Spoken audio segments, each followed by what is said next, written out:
Hello student, এর আগের দিন আমরা একটা নতুন চ্যাপ্টার শুরু করেছি, তার নাম হলো রাসায়নিক বন্ধন। তো যাই হোক, এর আগের দিন আমি অল্প একটু ক্লাস করেছিলাম, শুধু জাস্ট একটু আইডিয়া দেওয়ার জন্য। তো আজকে থেকে আমরা রাসায়নিক বন্ধন ব্যাপারটা একটু মজার সঙ্গে বোঝার চেষ্টা করি। প্রথম প্রশ্ন হচ্ছে, রাসায়নিক বন্ধন কি? এর আগের দিন আমি বলেছি, লেখা আছে এখানে, দুই বা তার বেশি পরমাণু পরস্পরের সঙ্গে যুক্ত হওয়ার যে ক্ষমতা, তাকে আমরা কি বলি? রাসায়নিক বন্ধন। রাসায়নিক বন্ধন কয় প্রকার? এর আগে আমরা বলেছি যে 3 প্রকারের হয়: তড়িৎযোজী বন্ধন, সমযোজী বন্ধন এবং অসমযোজী বন্ধন। এখন প্রশ্ন হচ্ছে, কেন পরমাণু পরস্পরের সাথে যুক্ত হবে? দুটি পরমাণু নিজেরাই একা একা থাকতে পারে, কেন? তাদের কি দরকার পড়েছে যে তারা একে অপরের সঙ্গে যুক্ত হতে যাবে? তো আমরা যদি এর উত্তর খুঁজতে যাই, তাহলে আমাদের মাথাতে প্রথম এটাই আসবে যে দুটো মানুষ যদি আমরা বলি একা একা থাকতে ভালোবাসে, ঠিক আছে, কেন তারা একা একা থাকতে ভালোবাসে? আমি মানুষকে দিয়ে বলি, দুটো মানুষ একা একা থাকতে ভালোবাসে কেন? কেন দুটো মানুষ একা একা না থেকে একে অপরের সাথে থাকার জন্য চেষ্টা করে? এই উত্তরগুলোর সঙ্গে এই রাসায়নিক বন্ধনটার খুব বেশি মিল আছে। দুটো পরমাণু, এর উত্তর যদি বলতে যাই যে কেন দুটি পরমাণু পরস্পরের সাথে যুক্ত হবে, তাহলে আমরা বলতেই পারি যে দুটো পরমাণু পরস্পরের সঙ্গে যুক্ত হবে তখনই যদি তাদের মধ্যে কোনো আকর্ষণ বল সৃষ্টি হয়। দুটি পরমাণু, ধরো একটা পরমাণু এ এবং আর একটি পরমাণু বি, এরা পরস্পরের সঙ্গে যুক্ত তখনই হবে যদি এদের মধ্যে কোনো আকর্ষণ বল তৈরি হয়। তাহলে আমরা বলতেই পারি যে পরমাণুরা কেন যুক্ত হবে? তাদের আকর্ষণ, বিপরীত আকর্ষণ বল যদি তৈরি হয়, তাহলে তারা একে অপরের সঙ্গে যুক্ত হবে। তো মানুষের গল্পটা পরে বলবো, এই প্রশ্নগুলোর উত্তর থেকে ওই পড়াটাতে আমরা আসবো। খুব মজাদার জিনিস যে দুটি পরমাণু পরস্পরের সঙ্গে যুক্ত কেন হবে? যদি দুটি পরমাণুতে বিপরীত আধান তৈরি হয়, তাহলে তাদের মধ্যে আকর্ষণ বল সৃষ্টি হবে, তাই তারা একে অপরের দিকে এগিয়ে যাবে এবং তারা কি হবে? একে অপরের সঙ্গে যুক্ত হয়ে যাবে। এই হচ্ছে কারণ। এবার প্রশ্ন হচ্ছে যে স্যার, পরমাণু যখন কেউ থাকে তখন তো সে প্লাসও থাকে না, মাইনাসও থাকে না। একটা পরমাণু সেটা প্লাসও নয়, মাইনাসও নয়, অর্থাৎ তার মধ্যে ইলেকট্রন এবং প্রোটন সমান থাকে। যদি তোমাকে বলা হয় সোডিয়াম Na, এর মধ্যে 11 লেখা থাকে এখানে, এর মানে হচ্ছে এর মধ্যে ইলেকট্রন কটা? 11টা। প্রোটন কটা? 11টা। তাহলে স্যার এটা তো প্লাস বা মাইনাস নয়। ঠিক সেরকম আর একটা নিলাম ক্লোরিন, 17, এতেও কত? Electron 17, proton 17। তাহলে দুটি পরমাণু, যে কোনো দুটি পরমাণু যদি আমরা নিই, তারা তো স্যার প্লাস মাইনাস হয় না। তাহলে তাদের উপর আপনি প্লাস মাইনাস কেমন করে দিবেন? তারা কেনই বা প্লাস মাইনাস হবে? প্রশ্নটা হচ্ছে এখানটাতে যে একটা যদি কোনো পরমাণু প্লাস বা মাইনাস হয়ে যেতে পারে, তাহলে তারা যুক্ত হতে পারবে, কারণ তাদের মধ্যে একটা তড়িৎ আকর্ষণ বল তৈরি হবে বিপরীত তড়িৎ আকর্ষণ বলের জন্য। আমরা জানি পজিটিভ আর নেগেটিভের মধ্যে অ্যাট্রাকশন হয়, তাই তো? কিন্তু স্যার পরমাণুদের মধ্যে তো প্লাস বা মাইনাস নেই। একটা পরমাণু কখন প্লাস হবে? যদি সে একটি ইলেকট্রন ছেড়ে দেয়। তাহলে আমি যদি সোডিয়ামের কথাই বলি, সোডিয়াম পরমাণু যদি একটা ইলেকট্রন ত্যাগ করে, তাহলে সেটাকে আমরা বলতে পারবো Na+, কারণ তার মধ্যে একটা ইলেকট্রন কমে গেল। ক্লোরিন পরমাণু যদি একটা ইলেকট্রন গ্রহণ করে, তাহলে সে হবে কি? Chlorine minus. তাহলে এদের মধ্যে প্লাস মাইনাস হচ্ছে, অ্যাট্রাকশনের মধ্যে যুক্ত হবে। এবার প্রশ্ন আসছে যে সোডিয়াম পরমাণুর কি দরকার পড়েছে একটা ইলেকট্রনকে ছাড়বে? না ছাড়লে কি তার কোনো ক্ষতি হচ্ছিল? আর ক্লোরিন পরমাণুরই বা কি দরকার পড়লো যে সে একটা ইলেকট্রন গ্রহণ করলো? না করলে কি কোনো অসুবিধা হচ্ছিল? এবার মানুষের গল্পটাতে আসে। একটা মানুষ একাই আছে, তার যদি কোনো দরকার না পড়ে, তাহলে কি সে অন্য কোনো মানুষের কাছে যাবে? যাবে না। সেরকমই ওই মানুষটারও যদি এই মানুষটাকে দরকার না পড়ে, তাহলে কি সে এর কাছে আসবে? আসবে না, তাই তো? হ্যাঁ। ঠিক, তার মানে সোডিয়াম পরমাণুর একটি ইলেকট্রন ছাড়ার দরকার আছে। কেন দরকার আছে সেটাই আমাদেরকে বুঝতে হবে। এটাই হলো রাসায়নিক বন্ধন তৈরি হওয়ার জন্য তাদের মধ্যে যে আকর্ষণ বল তৈরি হয়, দুটি পরমাণুর মধ্যে যে আকর্ষণ বল তৈরি হয়, যার মাধ্যমে তারা পরস্পরের সঙ্গে যুক্ত হয়, তার জন্য যে কারণটা দায়ী, সেই কারণটাই আমরা এবার আলোচনা করব। যে কারণটার জন্য সোডিয়াম একটা ইলেকট্রন ছেড়েছে, বা যে কারণটার জন্য ক্লোরিন একটা পরমাণু মানে একটা ইলেকট্রন গ্রহণ করেছে। অর্থাৎ সোডিয়ামের একটা ইলেকট্রন ছাড়া দরকার ছিল এবং ক্লোরিনেরও একটা ইলেকট্রন নেওয়া দরকার ছিল, তার জন্যই তারা ইলেকট্রন ত্যাগ বা গ্রহণ করেছে। এবং ত্যাগ গ্রহণের সঙ্গে সঙ্গে তাদের মধ্যে কি হয়েছে? বিপরীত আধান তৈরি হয়েছে এবং তারা একে অপরের সঙ্গে যুক্ত হয়ে যেতে পারবে। যদি এই ছাড়ার দরকার বা নেওয়ার দরকার না থাকতো, তাহলে কিন্তু তারা কখনোই যুক্ত হতে পারত না। তার মানে আমরা এক কথায় বলতে পারি, রাসায়নিক বন্ধন হওয়ার জন্য মুখ্য কারণ হলো পরমাণুদের ইলেকট্রন গ্রহণ বা ইলেকট্রন ছাড়ার দরকার কেন, তার উত্তর। তাই তো, দেখা যাক কেন হয়।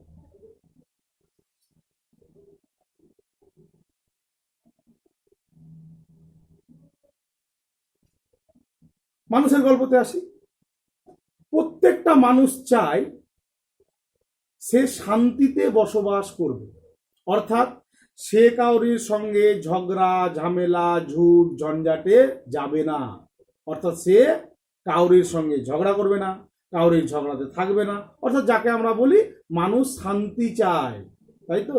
তার মানে মানুষ যদি শান্তি চায়, মানুষও পরমাণু দিয়েই তৈরি, তাহলে প্রত্যেকটা পরমাণুই শান্তি চায়, অর্থাৎ সবাই স্থায়ী হতে চায়। বা এটা বলতে পারি, শান্তি পাওয়ার মানেটা রসায়নের কথা আমরা বলতে পারি নিষ্ক্রিয় হয়ে যাওয়া। যে লোকটা কাউরির ঝামেলায় যায় না, নিজে কোনো ঝামেলা করে না, অন্য কোনো লোকের সঙ্গে মেশে না, তাহলে কি বলবো তাকে আমরা? নিষ্ক্রিয় লোক। যে কাজ করবে সে তো সক্রিয়, তাহলে যে কাউরির সঙ্গে মেশে না বা কিছু করে না, তাকে তো নিষ্ক্রিয়ই বলবো, তাই না?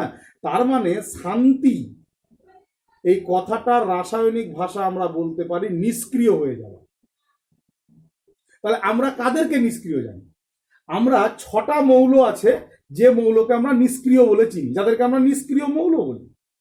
Helium, neon, argon, krypton, xenon, radon. Helium, neon, argon, krypton, xenon, radon, এই 6টা মৌলকে আমরা নিষ্ক্রিয় বলি, তাই তো? কেন নিষ্ক্রিয় বলি? পিরিয়ডিক টেবিল থেকে আমরা জানতে পারি, কোনো পরমাণুকে নিষ্ক্রিয় বলা বা এই মৌলগুলোকে নিষ্ক্রিয় বলার কারণ হলো এদের ইলেকট্রন বিন্যাস। ঠিক, দেখো হিলিয়াম, আমি নিয়ন থেকে বলছি, পরে হিলিয়ামেরটা বলবো। নিয়ন, আর্গন, ক্রিপ্টন, পরেরগুলো আর লিখলাম না, জেনন, রেডন, এর যদি ইলেকট্রন বিন্যাস নিই, কি দেখতে পাবো একটু খেয়াল করো। 1s2, 2s2, 2p6। আর্গনের যদি করি 1s2, 2s2, 2p6, 3s2, 3p6।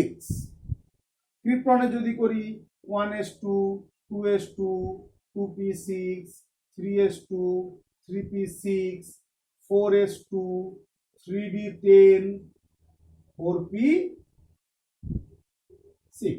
আমি জায়গাটা মিটিয়ে দিচ্ছি, দিয়ে এরকম করে দিচ্ছি। সবার একটা জিনিস খেয়াল করো তো, সবারই শেষ কক্ষপথে ইলেকট্রন কটা আছে? এটার শেষ কক্ষপথ এইটা, মানে 2s, 2p, 2 এর মধ্যে যতগুলো থাকবে সেটা মিলিয়ে শেষ। এখানে ইলেকট্রন কটা? 8টা।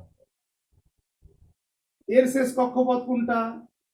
3, তাহলে 3s 3p, তাহলে কটা হবে?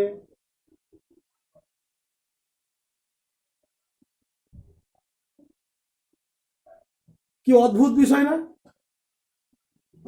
এই অদ্ভুত বিষয়টাই হলো নিষ্ক্রিয়তার কারণ। অর্থাৎ যে কোনো পরমাণু বা যে কোনো নিষ্ক্রিয় মৌলের সর্ববহিস্থ কক্ষপথে 8টা ইলেকট্রন থাকে। তার মানে যদি কোনো পরমাণুর শেষ কক্ষপথে 8টা ইলেকট্রন হয়ে যায়, তাহলে সে কি হয়ে যাবে?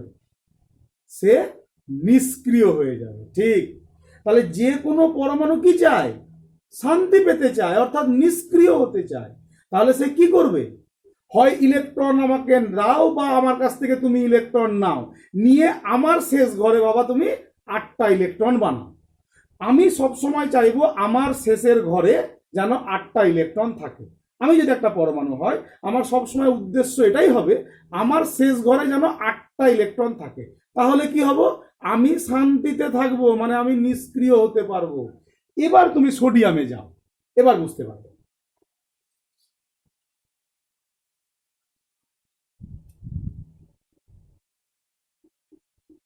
সোডিয়ামের ইলেকট্রন বিন্যাসটা করে দেখি। পরমাণু 1s2 2s2 2p6 3s1, এর শেষ ঘরে কটা ইলেকট্রন আছে খেয়াল করি।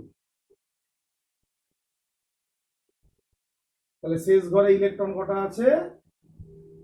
1টি, তাই না? কিন্তু যদি শেষ ঘরে ইলেকট্রনটাকে ছেড়ে দেয়, তাহলে কি হবে? শেষ ঘরে ইলেকট্রনটাকে ছেড়ে দিল, ছেড়ে দিল মানে কি? একটা ইলেকট্রন কমে গেল। তাহলে আমরা এখানে কি লিখবো? Na প্লাস, মানে একটা ইলেকট্রন কম, শেষ ঘর থেকে একটা ইলেকট্রন ছেড়ে দিল। তাহলে কি হবে? 1s2 2s2 2p6। দেখো তো, দারুণ ঘটনা ঘটে গেল না? হ্যাঁ, তাহলে এ যদি শেষ ঘর থেকে একটা ইলেকট্রন ছেড়ে দেয়, ওই ঘরটাই তো নাই, ইলেকট্রনই তো নাই। তাহলে এখন শেষ ঘর কোনটা? এখন শেষ ঘর হলো 2। তাহলে এখানে কটা ইলেকট্রন আছে? 8টা ইলেকট্রন। সোডিয়াম পরমাণু এই স্থায়িত্বটা পাওয়ার জন্যই, অর্থাৎ নিষ্ক্রিয় হওয়ার জন্যই ওর দরকার ছিল একটা ইলেকট্রন ছেড়ে দেওয়া।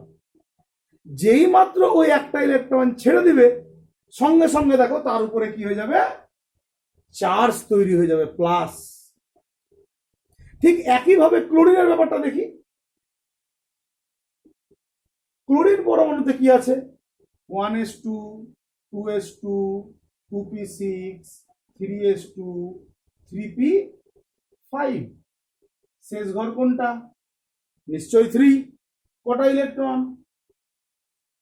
7টা। প্রবলেম, 7টা ইলেকট্রন। কোনোভাবে যদি ওই একটা ইলেকট্রন পেয়ে যায়, তাহলে তো 8টা হয়ে যাবে, তাই না? কিন্তু স্যার হ্যাঁ, এই তো 7টা ছাড়তেও পারতো। 7টা ইলেকট্রন ছাড়ার থেকে একটা ইলেকট্রন নেওয়া কি বেশি সোজা নয়? যেটা সোজা সেটাই তো মানুষ করে, পরমাণু তাই করবে, সোজা কাজটাই করবে। তাহলে কি করবে? একটা ইলেকট্রন গ্রহণ করবে। কেন? নিষ্ক্রিয় হওয়ার জন্য। তাহলে ক্লোরিন কি করলো? একটা ইলেকট্রন গ্রহণ করে নিল। তাহলে এখানে কি হয়ে গেল? মাইনাস। তাহলে ইলেকট্রন বিন্যাস কি দাঁড়ালো? 1s2 2s2 2p6 3s2 3p6, শেষ ঘরে কটা ইলেকট্রন হয়ে গেল? 8টা। তাহলে ক্লোরিন যদি একটা পরম ইলেকট্রন নিতে পারে, তাহলে সেটা নিষ্ক্রিয় হয়। আর সোডিয়াম যদি একটা ছাড়তে পারে, তাহলে সে নিষ্ক্রিয় হয়। এই কারণেই তো তারা ইলেকট্রন ছাড়বে বা ইলেকট্রন নেবে। তার মানে কোনো পরমাণু ইলেকট্রন ছাড়বে না নিবে, তা নির্ভর করে তার স্থায়িত্বের জন্য ইলেকট্রন ছাড়াটা সহজ না ইলেকট্রন নেওয়াটা সহজ। তাহলে আমরা কারণটা বুঝতে পেরে গেছি যে পরমাণুরা ইলেকট্রন ত্যাগ বা গ্রহণ কেন করে? স্থায়ী হওয়ার জন্য, নিষ্ক্রিয় হওয়ার জন্য। এই ইলেকট্রন ছাড়া বা গ্রহণের মাধ্যমে তাদের মধ্যে কি আসবে? বিপরীত আধান আসে। যখনই বিপরীত আধান চলে আসবে, পজিটিভ এবং নেগেটিভ, তখন তারা কি হবে? তারা একে অপরকে আকর্ষণ করবে এবং একে অপরের সঙ্গে যুক্ত হয়ে যাবে, রাসায়নিক বন্ধন গঠন হয়ে গেল। এই কারণেই সোডিয়ামকে আমরা মুক্ত অবস্থায় পাই না। কেন? মুক্ত সোডিয়াম তো অস্থায়ী, আর Na+ স্থায়ী।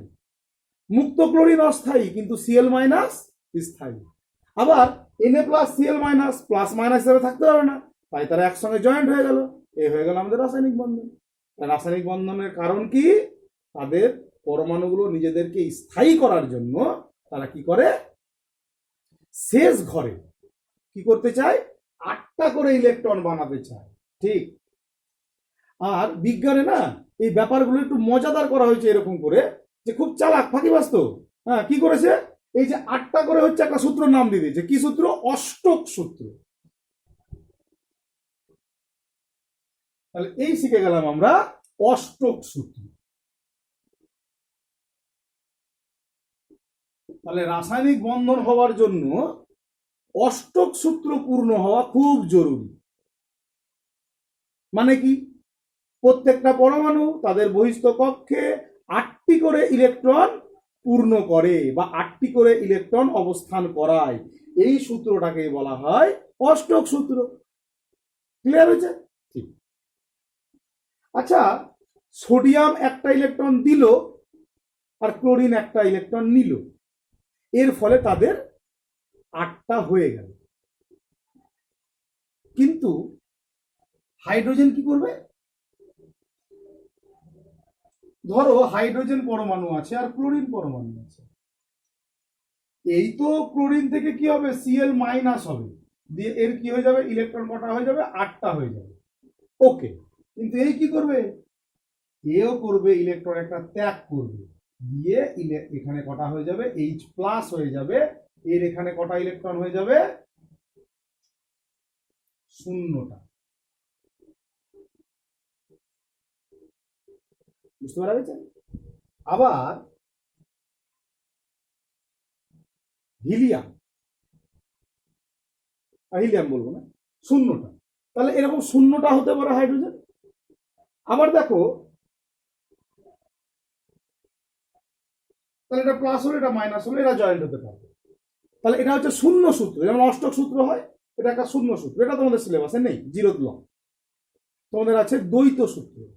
একমাত্র হাইড্রোজেন পরমাণুই আছে আর হিলিয়াম পরমাণু, যারা তাদের বহিস্থ কক্ষে 2টো করে ইলেকট্রন দিয়ে স্থায়িত্ব লাভ করতে পারে। তো সূত্র আছে দুটো সূত্র, একটা হচ্ছে অষ্টক সূত্র, একটা হচ্ছে দ্বৈত সূত্রই বলে। হ্যাঁ, দ্বৈত সূত্র মানে 2টো ইলেকট্রন করবে শেষ ঘরে। ওটা কেবলমাত্র হাইড্রোজেনের জন্যই প্রযোজ্য, আর কাউরির জন্য নয়। এবার অষ্টক পূর্তি হওয়ার জন্য কি একটা করে বা 2টো করে ইলেকট্রন ছেড়ে দিয়েই করতে হবে বা নিয়েই করতে হবে? আর কোনো কি রাস্তা নেই? প্রবাবিলিটি আরো অনেক রাস্তা হতে পারে। যেমন দেখো,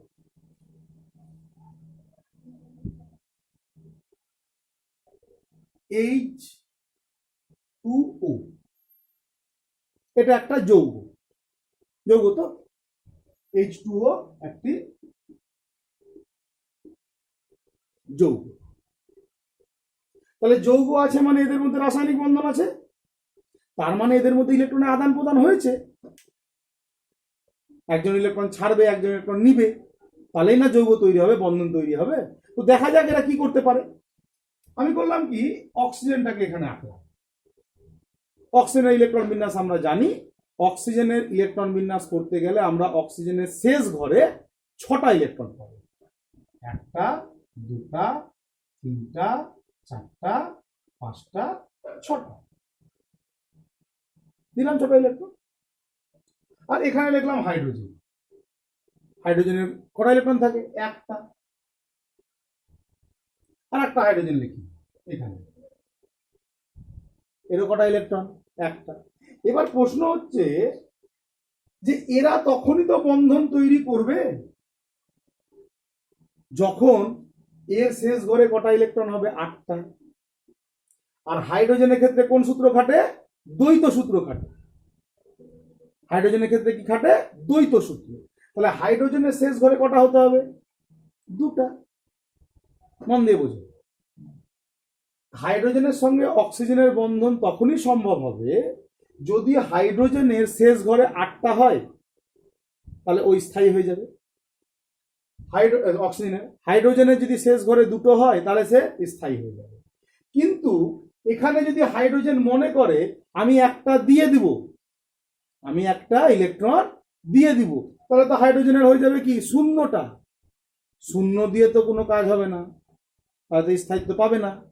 যদি মনে করে হাইড্রোজেন যে আমার ইলেকট্রনটাকে আমি ছেড়ে দিব, তাহলে হাইড্রোজেন কি হবে? প্লাস হবে।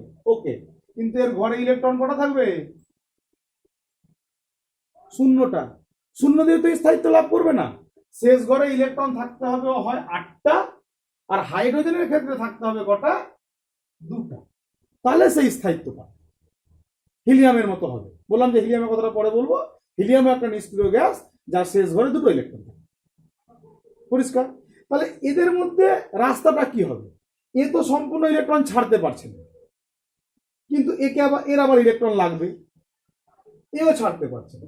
তাহলে কিভাবে ইলেকট্রনটা দিতে গেলে সবারই কাজটা হবে, অর্থাৎ এরও 8টা পূর্তি হবে, এরও 2টা পূর্তি হবে। মন দিয়ে বোঝো, ব্যাপারটা এরকম হয়ে গেল। ব্যাপারটা এরকম হয়ে গেল যে তোমার কাছে 2 টাকা আছে, আমার কাছে 3 টাকা আছে। তোমার কাছে ক টাকা আছে? 2 টাকা। আচ্ছা, আর একটু ভালো করে বলি, আরো সহজ করে বলি। তোমার কাছে আছে 3 টাকা, আমার কাছেও আছে 3 টাকা। আমার ইচ্ছা হলো বাজার থেকে আমি একটা খুব সুন্দর পেন দেখতে পেয়েছি।